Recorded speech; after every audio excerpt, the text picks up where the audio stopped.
Ya tal y como lo advertimos, a partir de esta hora vamos a dedicar 1 hora hoy y 1 hora mañana, gracias a la gentileza de los amigos de la Sociedad Panameña de Ingenieros y Arquitectos, para hablar de un tema que, como dije más temprano, nos debe preocupar o nos debe llamar a preguntar a todos, porque no todos somos conocedores ni de ingeniería, ni de arquitectura, ni de estructura, ni de nada, pero todos vivimos en una casa o todos vivimos en un edificio.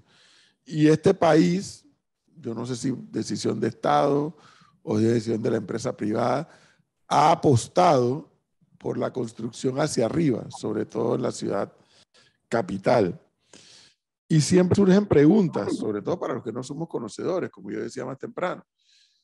¿Qué pasa después que el edificio está parado? Que ya todo el mundo está viviendo. ¿Qué pasa después que el edificio tiene 1 año, 10 años, 20 años, 50 años? ¿Qué pasa? Algo más allá de la fachada, de la estética hay que hacer. Hay alguien que revise las estructuras de estos edificios. Bueno, acá estamos con el ingeniero Rutilio Villarreal Leguízamo, quien es el presidente, ¿no? De la espía. Así es, profesor. Gracias por recibirnos. A la orden, bienvenido a su casa. Gracias, muy amable. Y parece que acá en la espía creen mucho en el equilibrio y la igualdad entre hombres y mujeres, y me place mucho que esté la ingeniera Tatiana Encalada. Buenos días, muchas gracias, profesor. Oye, es que bienvenido, si el que está aquí colado soy yo, soy en la espía. Bienvenido a su casa. ¿Y usted es ingeniera en? Yo soy ingeniera civil, graduada de la Universidad Santa María la Antigua y con maestrías en la Universidad Santa María la Antigua y de la... Ingeniera civil. ¿Y Rutilio, usted? Sí, yo también soy ingeniero civil, graduado de la Universidad Tecnológica de Panamá. Ok, bueno, entonces estamos bien encaminados, Flor, dos ingenieros civiles. Sin duda alguna. Son los que mejor nos pueden explicar, ¿no? ¿Qué es lo que es? Yo le decía a los oyentes esta mañana, a propósito de anunciar esta transmisión, y voy a usar mi propio ejemplo. El edificio donde yo vivo tiene 50 años, 50 y tantos. Me sale bien, porque como no tiene piscina, no tiene nada de eso, la cuota de condominio es más baja. Porque ahora todos los construyen con piscina, que de eso también quisiera que habláramos. Pero siempre me he hecho la pregunta, ¿cómo yo sé que este edificio está, después de 50 años, bien? ¿O cómo yo sé que el edificio que terminaron de construir hace 6 meses está bien? O sea, que más allá de lo que yo veo, de esa mole de cemento levantada, ¿quién nos dice a los que no sabemos de esto que no hay problemas con las fundaciones, que todo, nada se raja, o que después que el edificio está listo, ya no hay que hacer más nada desde el punto de vista de las estructuras? ¿Por dónde comenzamos? Sí. Usted mismo, ingeniero Rutilio. Bueno, buenos días nuevamente, profesor Flor. Saludos allá a la emisora. Pensábamos que ya íbamos a ver hoy acá, como usted, profesor. Pero ya veo que, como usted mismo dice, está atornillada ya, ¿no? Sigo atornillada, ingeniero. Qué bueno. Bueno, mira, los edificios debemos empezar diciendo que son entes vivos. Son, aunque no lo creamos, son entes que están en permanente movimiento. Movimientos muy, muy pequeños, muy milimétricos, pero que sin duda, pues, a lo largo de toda su existencia, una vez que nacen, pues, comienzan a tener vida y a moverse. Los mismos, pues, están cimentados sobre la Tierra, y la Tierra, pues, es un ente vivo. Por tanto, los movimientos que se dan en él, pues, sin duda hay que prestarle atención. ¿Cómo saber si un edificio está en buen estado o no? Pues definitivamente va a depender mucho de la edad. A pesar de que el concreto es uno de los materiales muy nobles, que a medida que avanza su edad, su fortaleza va creciendo. Así también debemos entender que el concreto con falta de mantenimiento también se va debilitando. Estos edificios aquí en Panamá, pues por situarse en el trópico, definitivamente están siendo sometidos a ambientes muy fuertes, principalmente de humedad. Aquí en Panamá, pues tenemos humedad relativa promedio arriba de los 70%. Cada día que pasa, la cantidad de dióxido de carbono en la atmósfera es mucho mayor. Por tanto, esa reacción humedad-dióxido de carbono es uno de los enemigos número uno del concreto.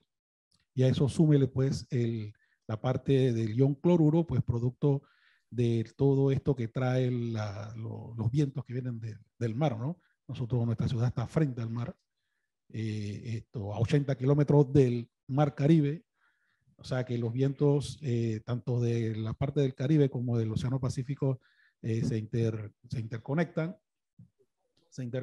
y afectan pues definitivamente todas las estructuras que tenemos, tanto los que están en Colón o pegados a las costas, como las que tenemos acá en Panamá, ¿no? Se me adelantó porque yo le iba a preguntar por Colón, porque lo que a veces uno ve, como uno no vive, yo no vivo en Colón, pero cuando voy a Colón veo que el trabajo de mantenimiento allá es muy superior al que uno ve acá en Panamá.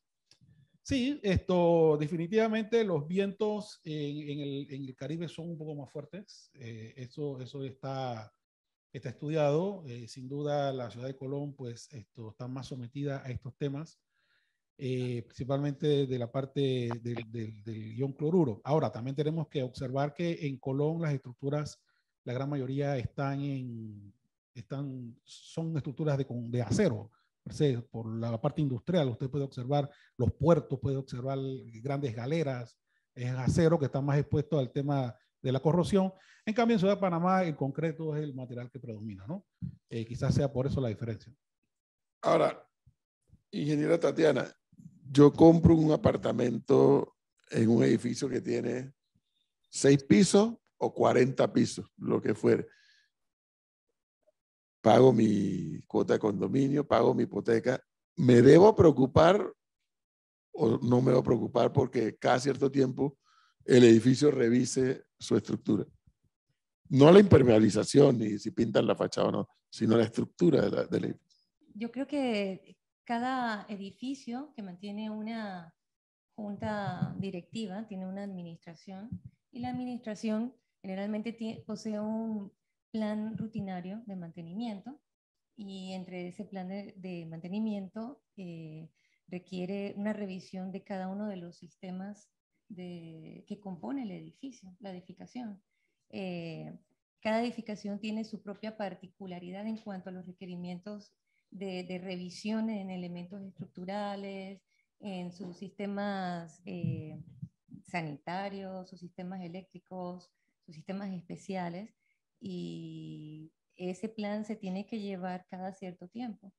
En las juntas administrativas, en las juntas de sí, de condóminos, casi siempre se discuten estos temas. Y casi siempre.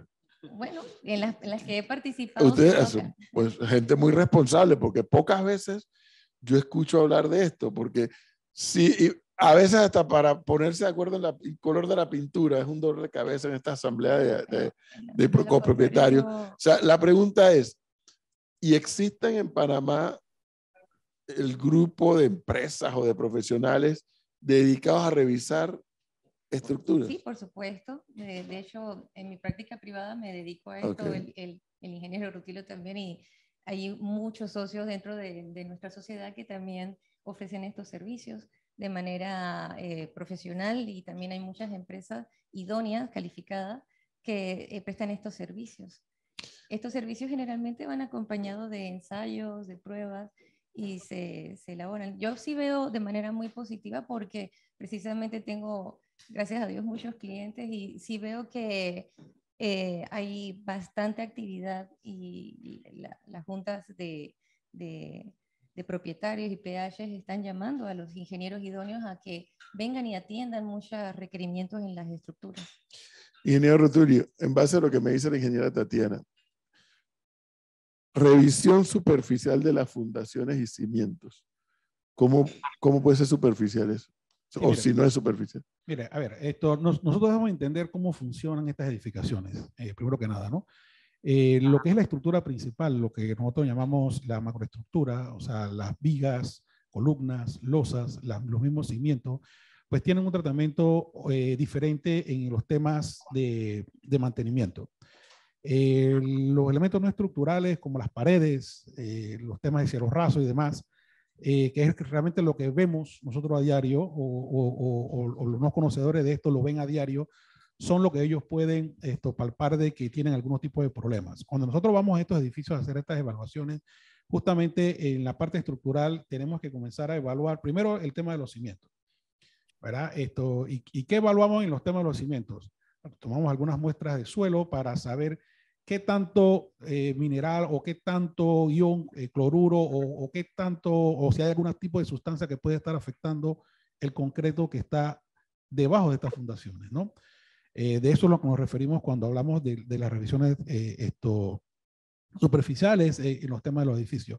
Luego pasamos a ver qué pasa con las columnas.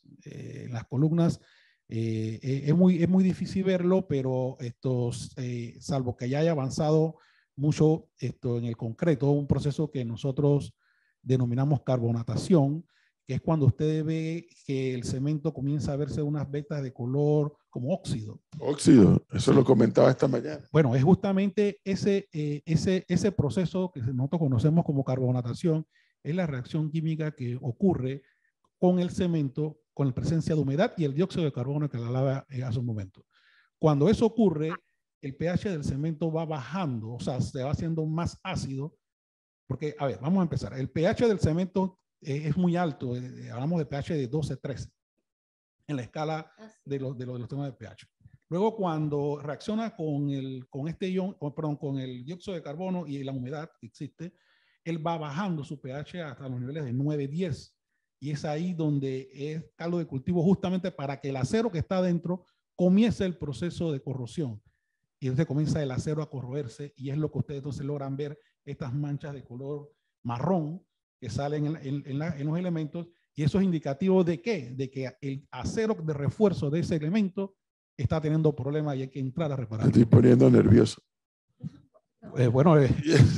Y eso lo vemos a diario en nuestras edificaciones. Muchos edificios. Justamente es donde tenemos que entrar y bueno, yo urge la contratación de profesionales de la materia, idóneos en la materia, para que entren a evaluar qué tanto el acero se está corroyendo, qué tanto va. Bueno, esa fue una de las principales causas del colapso de este edificio en Miami. Justamente, pues las losas, los aceros se corroyeron y no aguantó el peso. Ingeniera Tatiana, yo digo que me estoy poniendo nervioso por lo que estoy escuchando. Usted me dice que no. O sea, si se está corroyendo el acero, eso no puede sucumbir.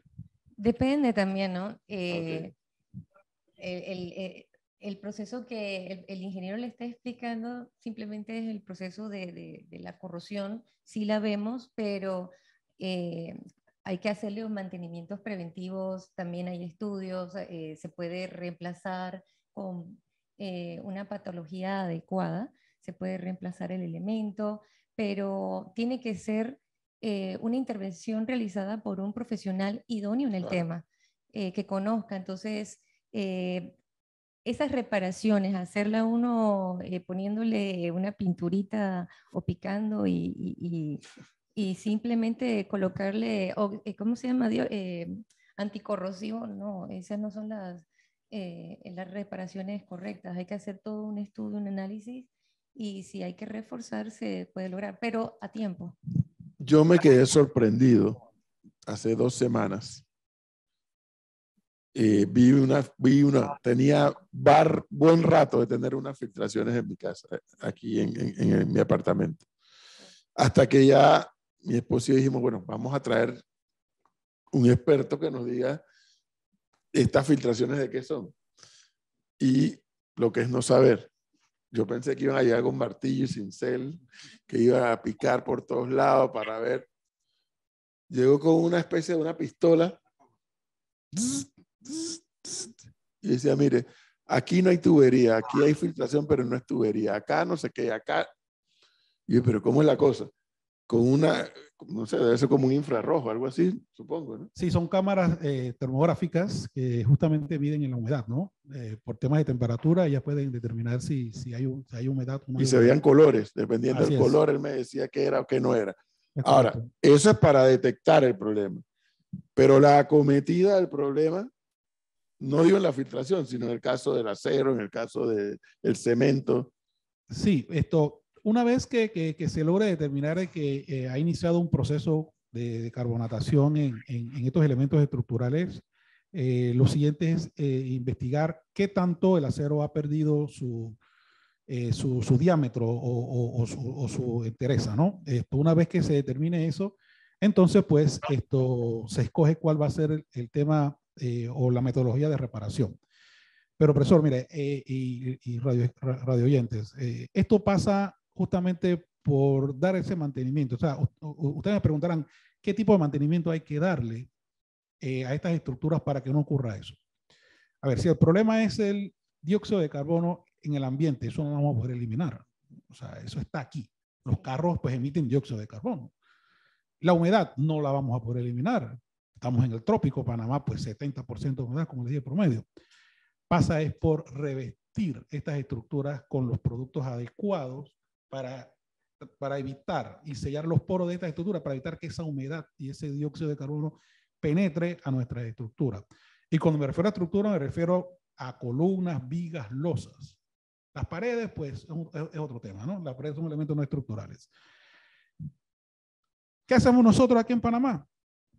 Pintamos todo igual. Vamos a esta ferretería, compramos estas pinturas, que son pinturas que no brindan este tipo de servicio o de eficacia en estas estructuras, las pintamos todas por igual. O sea, no estamos haciendo absolutamente nada con esto. Esto pues lleva una serie de productos diseñados para mantener la corrosión en esto y evitar pues que ocurra estas cosas antes de que sea demasiado tarde. El problema es que reparar estas estructuras no es nada barato. Definitivamente pues porque pues, está comprometido la fortaleza de la edificación.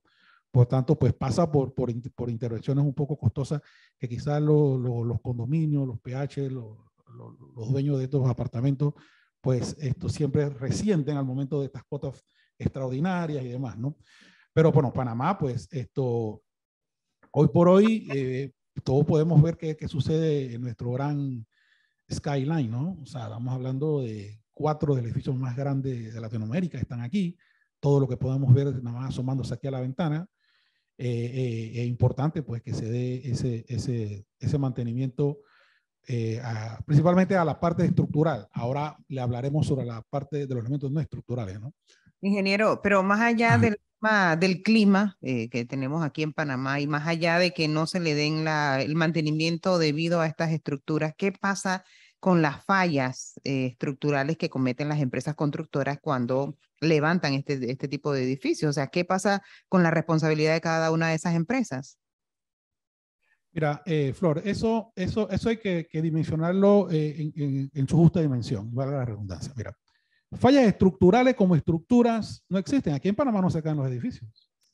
Aquí en Panamá no vemos accidentes de que se cayó una losa, no, nada de eso. Aquí lo que vemos son las fallas en los elementos no estructurales, paredes, cielos rasos, pisos que se levantan, por ejemplo. ¿Por qué? Este tipo de cosas, ¿no? El tema de los pisos, justamente, bueno, Tatiana, si quieres ampliarlo, mejor tú, ¿cómo no? Ya está. Bueno, el tema de los pisos, lo que estábamos conversando hace un momento era casualmente del estudio que había hecho el ingeniero César Quiamco en uno de sus escritos en la revista de La Espía, en donde él hablaba que muchos de los materiales que vienen de afuera no vienen tropicalizados, hay que tropicalizarlos y absorben mucha humedad del ambiente. Como dice el ingeniero, nosotros tenemos una humedad relativa bastante alta y el material absorbe toda esta humedad, se hincha y dependiendo del tipo de material, si no se dejan las juntas adecuadas, simplemente choca y se levanta. O sea, y está. Cuando un piso se levanta, que cada vez es más común eso, no debemos pensar que es que el edificio está cediendo. No es un indicativo de una falla estructural fulminante, catastrófica. Sí es un indicio de que algo está fallando, pero en este caso puede ser, y según el estudio que se había hecho y el escrito que hizo el ingeniero Quiamco, Mayormente es por el tipo de material que se instala aquí en la República de Panamá, que no es un material tropicalizado. Ingeniera, pero eso pasa en las edificaciones nuevas, porque en las viejas no vemos que eso ocurra, o por lo menos no se ve con mucha frecuencia que eso pase. Anteriormente se utilizaban otros materiales también diferentes a los modernos que vienen con otras calidades. Y bueno, quería acotar algo a lo que estábamos conversando sobre las filtraciones. El ingeniero se había ido por la parte técnica, pero a mí me gusta siempre ir por la raíz. La raíz siempre es buscar aquellos puntos donde hay agua. Obviamente, las filtraciones vienen mayormente ¿de dónde? De los drenajes en los pisos. Hay que darle mantenimiento alrededor recurrentemente a los drenajes de los pisos. Hay que estar revisando los aros de cera de los inodoros de todas las casas y de los apartamentos, así como las llaves de los lavamanos, las llaves, bueno, eso lo van a hablar mañana, pero también hay filtraciones debido a, no sé, afuera de los desagües, en los balcones, en las mangas de los aires acondicionados, hay muchos puntos donde vienen estas filtraciones y que se deben al mantenimiento de los que moran en las residencias. Las lechadas, por ejemplo, en los pisos de las duchas, las impermeabilizaciones en los balcones, en los aleros, todos esos puntos se tienen que atacar recurrentemente. Creo que lo importante aquí es saber que en Panamá no solamente contamos con profesionales como los dos con los que estamos conversando aquí hoy, sino que debo entender, por lo que usted nos dijo, que existen empresas dedicadas a esto, a dar mantenimiento de estructuras, a revisar a dónde está el problema y a acometer el problema. Por supuesto, porque como comenzó el ingeniero, una edificación es un ente vivo y está compuesto de sistemas. Estos sistemas requieren mantenimiento preventivo y un mantenimiento, bueno, cuando ya se tiene que reparar. Antes de seguir con como dijo el ingeniero Rutilio, el skyline panameño, pero lo cierto es que también ha habido un desarrollo en las playas, correcto, ya no solamente de casas, sino de edificios también. A mí se me antojaría pensar, por ignorante, que bueno, estamos aquí mismo del lado Pacífico y todo es igual, pero obviamente ahí hay un terreno más arenoso que el que podemos encontrar allá, creo yo. ¿Dónde estriban las diferencias? ¿O no hay ninguna diferencia?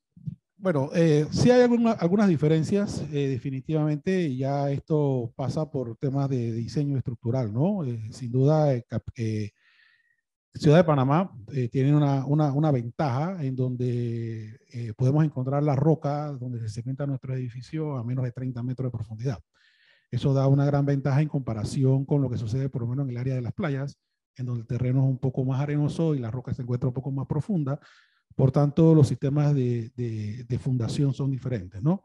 En el área de la playa hablamos de pilotes hincados, acá hablamos de pilotes vaciados en sitio. En el área de las playas, por tener su terreno bastante arenoso, hay un fenómeno que también entra en consideración, que es el fenómeno de liquefacción, que justamente pasa por la presencia de agua en esta arena frente a un sismo, ¿no? que se dé, la arena se licúa, tal cual como cuando tú te paras en la playa y te mueves y tú ves que tu cuerpo comienza a hundirse. Bueno, eso mismo puede suceder en las estructuras y son cosas que se van estudiando, ¿no? Entonces, con mucho más razón, entonces tenemos que estar en el área de las playas muy pendiente a los niveles, ¿no? Uno es muy dado a ver, bueno, hoy estamos en este nivel, pero después, oye, se bajó un poquito, el terreno se comienza a mover. O sea, ahí es un indicativo de que hay que llamar a un especialista a ver por qué el terreno se está moviendo. En Colón se mueve de esta manera, pero en Colón sabemos que es por el tema de la lama que hay en Colón y eso ya está requete estudiado. Pero en la parte esta de las playas sí hay que comenzar a ponerle atención a estas cosas, ¿no? Justamente por el tipo de terreno que tenemos allá, muy distinto a lo que tenemos en Ciudad de Panamá. Ingeniera Tatiana, la pregunta del $1.000.000 que la están haciendo desde las 6 de la mañana. ¿Cuán segura es la construcción en Panamá con el tema antisísmico? Bueno, nosotros tenemos un reglamento estructural desde 1984 que ha reglamentado el tema sísmico y el proceso de construcción pasa por todo un sistema de permisologías ante las entidades, casi la mayoría bueno, creo que casi todas las edificaciones que se han construido han pasado por este proceso. O sea, ¿qué es lo que nos debe indicar? A ver, de 100% no creo, pero que hay altos niveles de seguridad, que si tiembla el edificio no se va a rajar ni se va a venir abajo, mucho menos temblar, ni siquiera habla de terremoto. Yo no creo que hay que ser tan catastrófico, sin embargo. Pero pasa, si nos preguntan bueno, los mexicanos. Pasa. Pero mire, un edificio que cuenta con sus estudios, con sus diseños realizados por idóneos que llevan sus respectivos sellos que han sido aprobados ante las entidades y que tiene su permiso de construcción y que se ha desarrollado bien, muchos de los edificios en Panamá cuentan con ese proceso. Veo más realmente este tipo de problema en las edificaciones, en las casas, porque mire, el 85% de la población panameña vive en residencias unifamiliares, residencias de casas, que lo que hacen es que ellos comienzan a construir su casa, sus anexos sin un análisis adecuado del sistema de su casa, de cómo una casa cuadradita ha crecido sobre un polígono y cómo esos elementos se amarran. Allí creo que sí hay un problema que sí hay que evaluar ante estos problemas sísmicos. Las edificaciones por sí, honestamente no lo creo, porque nuestro reglamento está basado en códigos americanos y digamos, si cuentan con las normas, con los ensayos, con todo el proceso adecuado, no debe tener ningún problema. Una vez yo estaba en mi casa, yo vivo en un piso 14,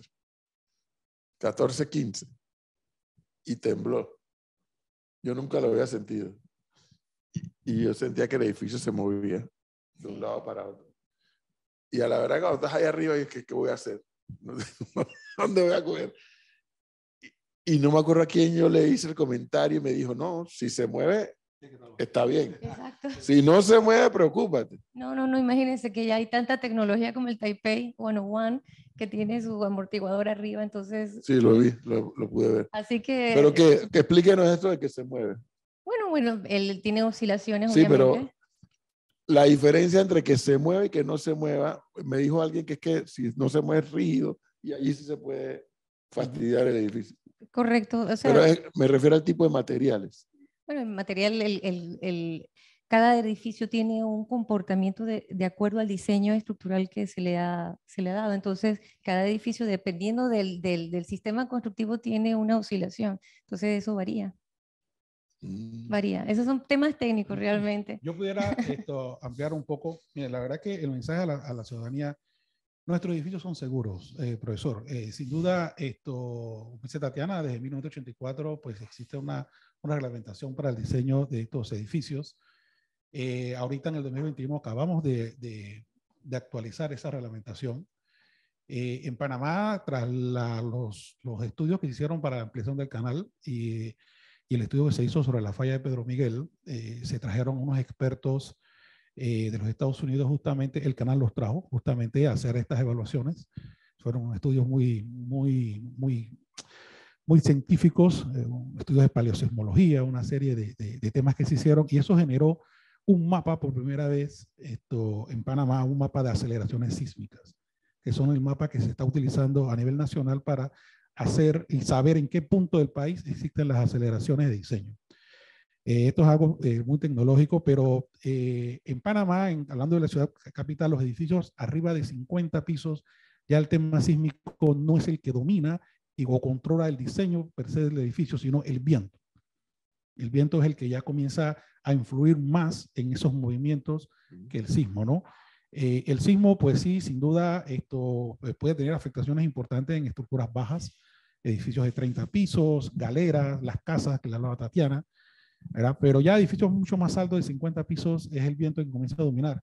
Y casi todos los edificios aquí en Panamá de cierta altura son mandados a los Estados Unidos, a Canadá, a Europa, a estos túneles de viento justamente para saber exactamente cuál es la carga de viento al cual van a ser sometidos, ¿no?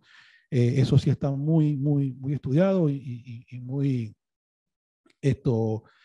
muy bien diseñado por nuestros expertos acá en Panamá, todo diseñado por profesionales nacionales a nivel de doctorado que tenemos y contamos aquí en Panamá. Así que por ese lado estas edificaciones están bastante seguras en temas sísmicos, ¿no?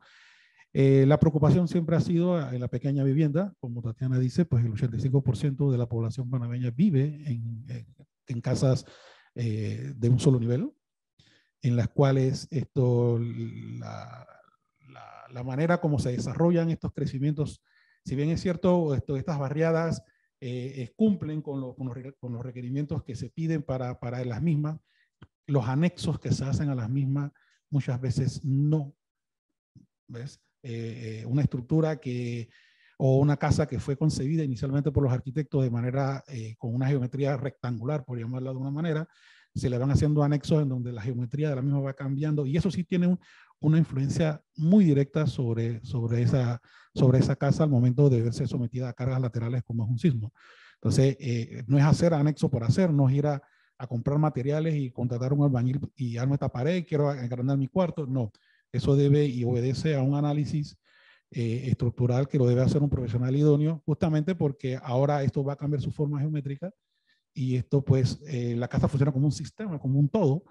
Entonces eso sí debe ser estudiado y eso sí, muy pocas veces lo vemos que se da, ¿no? Hemos hecho muchos esfuerzos a través de las municipalidades justamente para que estos planos vayan diseñados por arquitectos y profesionales idóneos de la ingeniería civil, justamente para ver eso y minimizar esos riesgos.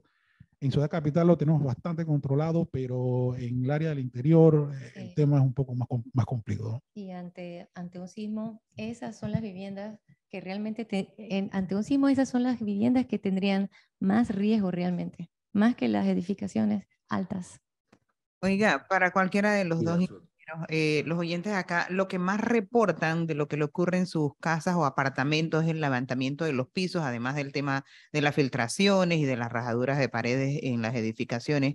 Pero en el caso de los pisos, ¿qué recomendaciones harían ustedes a quienes se les levanta el piso? Que a mucha gente quizás de las que nos está escuchando ahorita les ha pasado. A mí me ocurrió y lo que yo hice fue no pedir recomendación a nadie, sino que mandé a quitar el resto del piso que quedaba bien. No sé qué, ahí está.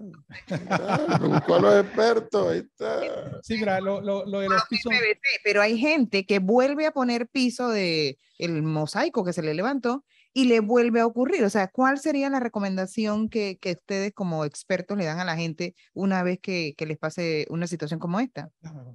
Mira, el tema de los pisos tiene muchas variables, como lo explica la ingeniera Encalada. Y una de las principales variables, y que tú preguntaste, Flor, que por qué eso no sucedía antes. A ver, en los edificios un poquito más, digamos así, antiguos o más viejos, más de más data, los sistemas estructurales eran un poco más robustos. Veíamos losas de 25, 30 centímetros, son losas muy pesadas. Hoy en día, las losas que se están construyendo son losas de un sistema postensado, unos 17, 20 centímetros de espesor como mucho. O sea, que son losas que tienden a vibrar mucho también, ¿no?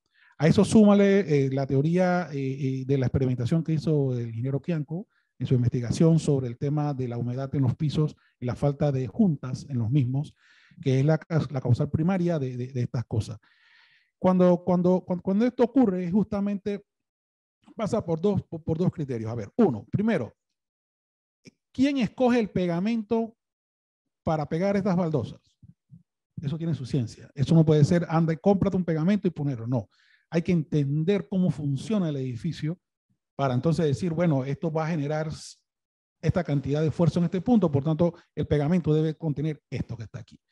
Segundo, las juntas con que se colocan en el edificio, somos muy dados a tener estas baldosas muy bonitas, donde la junta apenas es muy milimétrica. Eso hay que ver si funciona o no funciona, dependiendo del movimiento que tenga la edificación.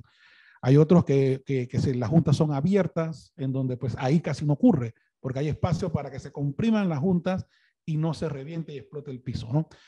La recomendación, sin duda, pues a los expertos, los arquitectos, los ingenieros, definitivamente esto parece ser sencillo, pero no es tan sencillo. Somos muy dados a buscar, búscame un azulejero para que me cambie este piso, y él va a poner azulejo, él sabe poner azulejo, y esa es su expertise, él sabe hacerlo, pero no sabe analizar qué es lo que verdaderamente está en su entorno. Los pisos hoy en día cada día son más delgados. Usted puede ver que hoy en día 3, 4, 5 milímetros es el espesor de un piso versus los tochos estos que teníamos en estas edificaciones anteriores, que eran de 2 centímetros, 3 centímetros de espesor. Entonces, todas esas cosas influyen al momento de escoger un piso, ¿no? Digo, la solución que Flor buscó fue una solución salomónica. Quita claro, y levanta no y pon PVC, que no son nada, son muy bonitos esos pisos, la verdad que a mí en lo particular me gustan mucho. Pero bueno, son soluciones, sí, y bueno, son soluciones en las cuales Pero es que a mí me da la impresión, escuchándolos a ustedes, y no estoy seguro que no es así, de que están ustedes aquí tratando de hacer una promoción comercial, porque no es así, pero es que es la otra cara de la moneda. Es el usuario, como Flor, como yo, como muchos de los que nos están escuchando, que a veces tomamos decisiones sin consultarle a los expertos. Entonces el experto viene y dice, no, es que lo que hiciste, te voy a decir, oye, lo hiciste bien, o te puede decir, no, te equivocaste porque lo que tenías que haber hecho era esto, aquello y lo otro. Entonces después vienen las quejas y las lamentaciones. Pero, por ejemplo, lo que decía la ingeniera Tatiana de la tropicalización del producto. Yo me acuerdo en algún momento de la vida haber escuchado que no me acuerdo qué marca de vehículos venían a Panamá y no los habían tropicalizado. Entonces el carro cogía óxido rápidamente porque aquí el salitre es fuerte. Y me acuerdo incluso que hubo una explicación, no, es que esos carros, antes de traerlos acá, a este lado del mundo, hay que hacerles un tratamiento para que el salitre no los afecte, etcétera, etcétera, etcétera, etcétera. Mire que yo sí quería rescatar algo de la pregunta que usted me hizo inicialmente y tomando una idea del pegamento que estaba conversando el ingeniero Rutilio antes que se acabe el tiempo. Fíjese que es importante hablar el tema de los anclajes de los sistemas no estructurales. Los pegamentos, por ejemplo, que hablaba el ingeniero Rutilio, el pegamento también depende de qué tipo de material. Y cuando estamos hablando de materiales en fachadas, ante vientos, como el evento que hubo recientemente en el mes de junio, creo que fue, hay que evaluar muy bien los sistemas de anclaje de nuestros elementos no estructurales en fachada, por ejemplo, de los revestimientos, de las barandas, de los vidrios, de los techos, de los anclajes de los techos, de elementos decorativos como el alucobón, inclusive letreros que están en las fachadas. Eso es importante, darle mantenimiento recurrente a los anclajes en las barandas, porque a pesar de que a veces que dicen eso le toca a la administración, es tu apartamento, allí tú tienes que poner atención a esos elementos y bueno, también se les recomienda a los PH que revisen en sus rutinas de mantenimiento a propósito, estos elementos. A propósito de barandas, me vino a la mente, y porque además me lo estaban escribiendo acá, ese penoso accidente de la joven poniendo reversa. Ahí parece que hubo una mezcla de cosas, ¿no? Parece que aceleró mucho, pero parece también que los materiales que estaban ahí para contener no fueron suficientes. Bueno, es correcto. Hay un tema de barandas importante que evaluar en los edificios y en las edificaciones. Este fue un accidente debido a falta de barandas. Sí, mira, el tema de las barandas parachoques de los automóviles en los edificios es muy importante, los temas estos, ¿no? En nuestro reglamento estructural desde el 2014 existe la manera de diseñar estas barandas. O sea, se dice cuál es la carga a la cual debe estar sometida, dónde hay que colocarla y todo lo demás. Sin duda, ahí fueron una serie de temas que se dieron, ¿no? Las barandas que se deben colocar en los edificios están diseñadas justamente para poder soportar el golpe de un carro en el momento que tú te estás aparcando o te estás estacionando. no para que venga un carro a 20, 30 kilómetros por hora a velocidad. Sin duda, algo de eso ocurrió en este accidente, de lo que tenemos nosotros conocimiento. Pero sí hemos visto que hay muchos edificios que adolecen de esas barandas y que puede ser la diferencia entre que un carro caiga al vacío o no. Debemos entender que todos deben tener topes para las llantas, pero un carro a 10 kilómetros por hora estacionándose, esos topes los va a sobrepasar y es ahí donde entra en funcionamiento la baranda. Estas barandas deben resistir cierta carga a cierta altura, eso lo establece muy claramente el reglamento, que hace referencia al reglamento americano, al reglamento ASC 705 de la Asociación Americana de Ingenieros Civiles, y bajo la cual pues se rigen las normas de diseños aquí en Panamá, y que pues que instamos a todos estos PHs que todavía no tienen esas barandas, pues que hagan ese esfuerzo de colocarlas, justamente porque esto puede ser la diferencia entre la vida y la muerte, ¿no? En los temas de cómo se manejan los estacionamientos. Sí. También hay que ser claro en esto, profesores. Yo he visto carros en estos estacionamientos a velocidades arriba de los 40 kilómetros por hora. O sea, es un tema de que eso no está diseñado tampoco para andar en esas velocidades, ¿no? Acá le pregunta. Ajá, Flor, diga. Pregunta un oyente si existen multas o penalizaciones para empresas que construyen y en 2 años ya los edificios están todos rajados y hay que parchar y repintar. Bueno, mira, multas como tal, desde el punto de vista administrativo sí no existen, porque ya esto entra en temas de ACODECO o en temas de reclamación civil, pues en las instituciones, ¿no? En las instancias respectivas, que en este caso debe ser el órgano judicial. A nivel profesional, y sí debo decirlo, pues a través de la Junta Técnica sí puede existir algún tipo de penalización administrativa a los profesionales que estuvieron involucrados en esos proyectos.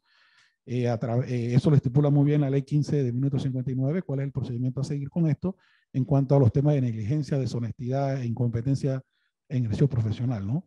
Y eso lo ve pues la Junta Técnica de Ingeniería y Arquitectura. Pero sí, definitivamente es un tema muy recurrente esto de las filtraciones, la rajadura y demás en estas edificaciones. Y eso la verdad que es un tema que hemos analizado no solamente aquí, sino también en las universidades, ¿no? Y la conclusión de todo esto pasa por materiales de construcción. Definitivamente hoy por hoy hay que saber escoger cuáles son los materiales de construcción que uno va a necesitar. No solamente lo más barato indica que es de buena calidad. Segundo, pasa por el tema de mano de obra, profesor. Cada día que pasa, la mano de obra se hace más difícil. Me refiero a la mano de obra especializada. Especializada. Sí, sí. Buscar un albañil, buscar un azulejero que verdaderamente sepa hacer las cosas, un ebanista, ni hablemos, ¿no? Pero déjeme preguntarle algo, extendiéndome un poco por la ruta de la pregunta de Flor. Yo estoy en mi casa, sea una vivienda unifamiliar o sea un apartamento, y de pronto veo una rajadura que no había visto antes, que apareció.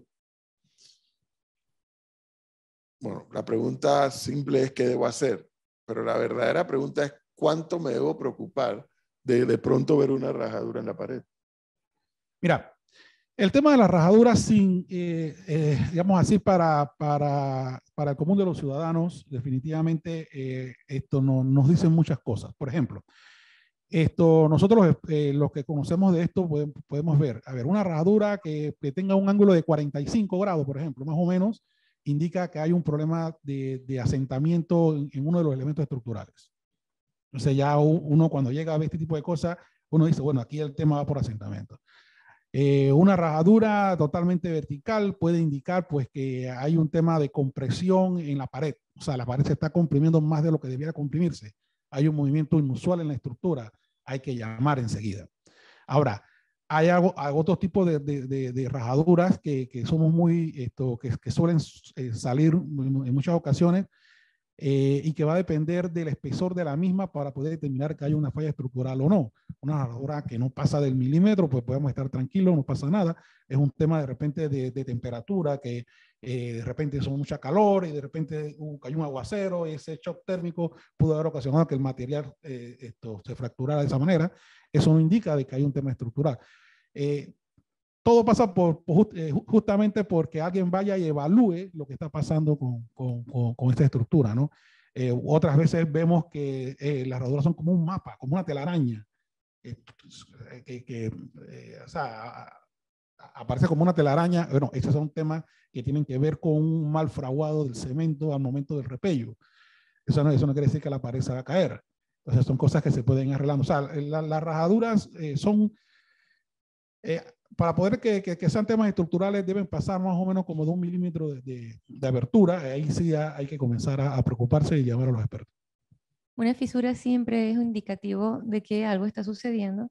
Por lo tanto, como existe un atlas de fisura, lo más recomendable es llamar a un profesional para que vaya y la evalúe. Antes de preocupar. Claro. Oiga, y otro elemento que les quiero preguntar mientras los escuchaba a ambos. Como yo soy más joven que los dos, mejor dicho, de más edad que los dos.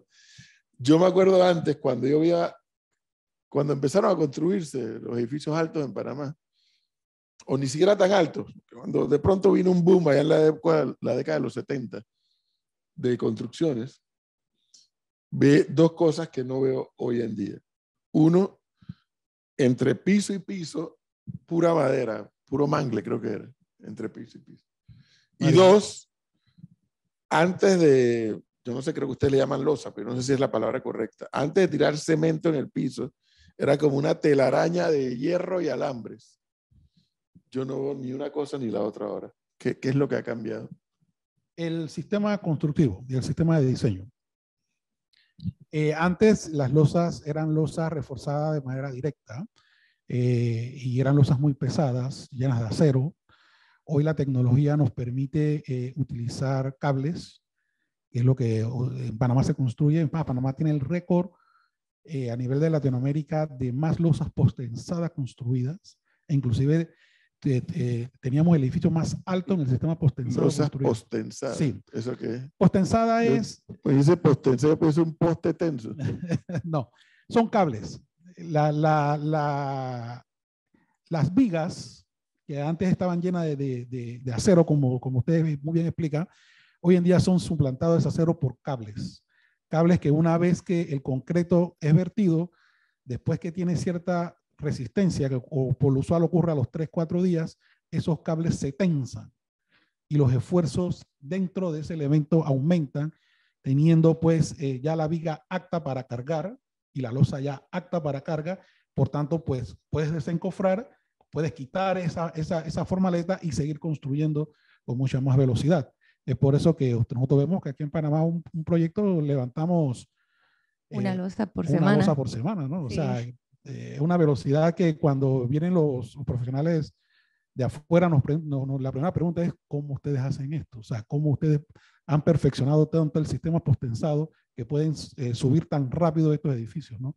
Y a tal punto que llegamos a tener justamente el récord pues del edificio más alto en sistemas postensados, ¿no?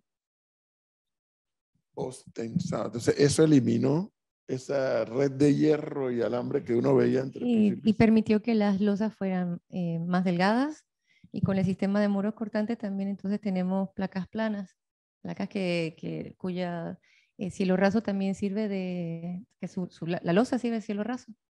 Y entonces, esos son unos cables. Son unos cables. Y resisten tanto de acero, más sí, que la estructura esa de hierro que se hacían. No, viene acompañado también con acero de refuerzo. Es un sistema de cables postensados con acero de refuerzo. Pero, por el sistema de losa de hormigón. Pero, o sea, meten el cable. Correcto. Y es que una máquina los tensa. Sí. Los cables vienen con las curvaturas dependiendo del diseño estructural, ¿no? Vienen en bandas y también vienen en solitario. A ver, vamos. Uniformes. Sí.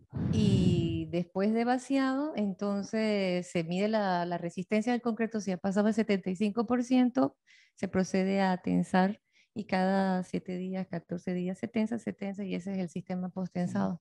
Se hace con gatos hidráulicos que deben estar revisados por la Universidad Tecnológica, y lleva toda una serie de procesos. Por lo digo que los edificios son Seguros. Seguro. Venga, profe. Son cables como de media pulgada, son cables bien 5 octavos de pulgada más o menos. Y como dice Tatiana, pues son tensados con unos gatos hidráulicos a la resistencia de diseño. Le pude prestar atención, Flor, a eso, porque justamente detrás del edificio donde yo vivo acaban de levantar uno tan alto o más que donde yo vivo. Y me tiene muy disgustado porque además que vi eso, han metido una técnica como un foam. Y entonces nos han rellenado nosotros el edificio acá de las bolitas de foam esas que todavía no entiendo cómo es que ponen paredes de foam en un edificio tan alto. No entendí nada. Bueno, mire, hay muchos sistemas constructivos nuevos. Eficientes también, pero también hay que tener en cuenta, de repente por la novedad no han tenido el cuidado de prever cómo atrapar el material, pero sí, hay mucha tecnología que se desarrolla a diario. Aquí me pregunta que si los cables postensados no serán los culpables del levantamiento de los pisos en los apartamentos o si es una leyenda urbana esa teoría. Bueno, el ingeniero Kianco probó que era una leyenda urbana. Este diseño o estos análisis, investigaciones que hizo el ingeniero Kianco padre, ya difunto, esto fue publicado pues en el periódico, fue publicado en revistas aquí en La Espía. Es más, él lo incluyó en su libro, esto que hace años atrás esto lanzó en la USMA. Estructuras y en inclusive de cambio, sí. Bueno, el hijo del ingeniero Kianco, que es muy asiduo de Sí. este programa, pues puede dar fe de lo mismo, ¿no? Claro, definitivamente el sistema postensado, pues por ser un sistema bastante flexible, los movimientos y las vibraciones se sienten un poco más que en los sistemas anteriores que eran sistemas sólidos, ¿no? Pero la causante principal del problema de los pisos sigue siendo el tema que hablamos de la falta de juntas, ¿no? Profesora, Flor, iba a decir algo antes de terminar. quedan muchísimas preguntas, pero bueno, mañana Esa es la idea. una hora más para abordar el tema. Pero déjeme hacerle esta consulta a los ingenieros. Dice aquí un oyente, si un ingeniero pone su nombre y firma en la construcción de un edificio y ha aprobado un tipo de material y el promotor utiliza, por ejemplo, tuberías de menor diámetro, el ingeniero no es responsable de verificar que dicho promotor utilice los materiales indicados con un mínimo de calidad, pero de al menos las dimensiones indicadas. Sí, sin duda, la responsabilidad técnica en estas construcciones recae sobre el ingeniero residente de obra y sobre los diseñadores. Un promotor no debe tener injerencia sobre esto. Nosotros somos conscientes de que el tema de la inversión pasa por el promotor, pero definitivamente es allí donde tenemos nosotros que de una u otra manera hacer valer el tema de las normas, ¿no? Los colegas, una vez que no estén de acuerdo con alguna decisión de índole técnico que sea tomada por el promotor, pues definitivamente eso tienen que hacerlo saber inclusive si no se ponen de acuerdo hay que salir del proyecto porque es que es tu nombre, es tu responsabilidad, es tu idoneidad la que está en juego, ¿no? Eso es un mensaje que sí le quiero aprovechar este momento para darle a todos nuestros colegas, ¿no? Definitivamente no es ser un yes man, sino simplemente tener el criterio técnico para los cuales estamos formados, ¿no? Sí, pero el residente de obra tiene la obligación de construir de acuerdo a los documentos de contrato, los planos aprobados y lo que indique las especificaciones técnicas. No tanto lo que diga el promotor o lo que diga el cliente, es lo que está aprobado. Ustedes aquí tienen una instancia que se denomina Junta Técnica, ¿no? Que entiendo que es muy celosa y muy rigurosa en estos temas. Sí, la Junta Técnica es una entidad de derecho público creada mediante la ley 15 de 1959. Es una institución del Estado panameño. Que en su ley o lo vincula con la espía es en el punto donde dice que quien preside la Junta Técnica es el presidente de la Sociedad Panameña de Ingenieros y Arquitectos. O sea, en este caso yo tengo doble sombrero, actuando como presidente del gremio privado y también como presidente de la Junta Técnica. La Junta Técnica es la encargada de otorgar las idoneidades, de hacer los reglamentos de diseño, de dar los permisos a las empresas, porque tampoco las empresas pueden venir a hacer ingeniería si no tienen el permiso de la Junta Técnica. Y otra de las grandes funciones que tiene la Junta Técnica definitivamente es el tema del quitar así como otorga las idoneidades, también las puede remover, ¿no? Y la verdad que créanme que eso pasa, ¿no? Bueno, entonces, Flor, yo asumo algo por todas las explicaciones que le he escuchado al ingeniero Rutilio Villarreal y a la ingeniera Tatiana Encalada, que así como nos hemos enterado hoy que en Panamá hay un grupo de profesionales no solamente idóneos, sino con una práctica profesional, que eso también es un activo. Porque el problema no es que eso yo lo aprendí en la escuela. El problema no es que te den el cartón. El problema es que tengas la práctica en la calle, en el terreno, para ejercer tu profesión. Yo debo entender también que ese trabajador de la construcción panameño, por extensión, también es una mano de obra bien calificada, porque hay un grupo de ingenieros y me imagino que arquitectos también muy pendientes de todas estas modificaciones o todos estos cambios modernos en la construcción. Bueno, yo le puedo hablar a nivel de espía. Nosotros mantenemos capacitaciones a través de nuestro centro de capacitaciones constantemente a todos los socios de los 3 colegios. Nos capacitamos en cada una de las ramas y también extendemos estos mismos programas al capítulo estudiantil que tenemos. Nosotros estamos en constante capacitación en búsqueda y participación de congresos, seminarios. Todos los meses nos reunimos, discutimos, hacemos nuestra asamblea y creo que eso permite que el idóneo que está agremiado por lo menos se mantenga a la vanguardia. Eso lo puedo decir por experiencia, tengo casi 5 años de estar participando y me siento muy orgullosa de pertenecer a mi gremio y de participar activamente. Y bueno, en cuanto a los profesionales que se están preparando al ser profesora en 2 instituciones, puedo decir también que las universidades están haciendo un trabajo increíble en sacar a estos estudiantes de donde quedó de la pandemia.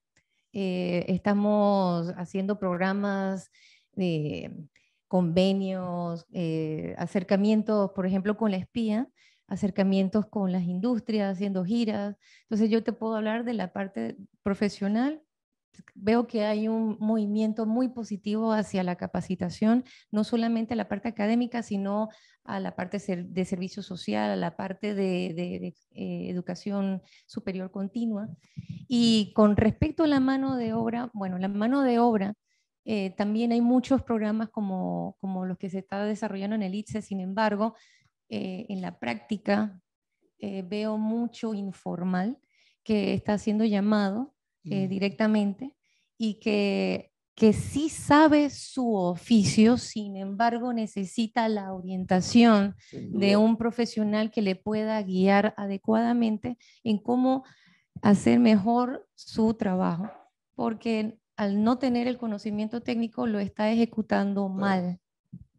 Usted me dijo que iba a hablar de un evento también. Ay, sí, le agradezco que me regale estos minutos. Sí, esta semana inicia las actividades del Congreso de la Universidad Tecnológica, el IESTEC, del 19 al 21 de octubre, en donde también la Facultad de Ingeniería Civil va a tener, y bueno, y todas las demás facultades de la universidad van a tener su espacio, a donde va a estar abierto para todo público, profesores, estudiantes, profesionales. A los que quieran participar en el IESTEC, en las mesas y los foros, debates, están invitados. Ahí está la página web congreso.utp.ac.pa. Y bueno, hoy tenemos nuestra misa, ya ahora mismo la misa, y la imposición de cascos de los estudiantes de todas las ingenierías que se va a desarrollar hoy. Entonces, muchas gracias. Ingeniera Tatiana Encalada, muchísimas gracias. Muchas gracias a usted por invitarnos a participar de su programa. Y muchas gracias al ingeniero Rutilio Villarreal, quien es presidente de la espía. Le estamos muy agradecidos por el día de hoy y el de mañana, que también vamos a poder continuar con este tema a la misma hora. Muchas gracias. Sí, sin duda, profesor. Bueno, gracias a ustedes. La verdad que Hoy hemos podido compartir los temas referentes a lo que son los temas de edificación segura en la parte de las estructuras.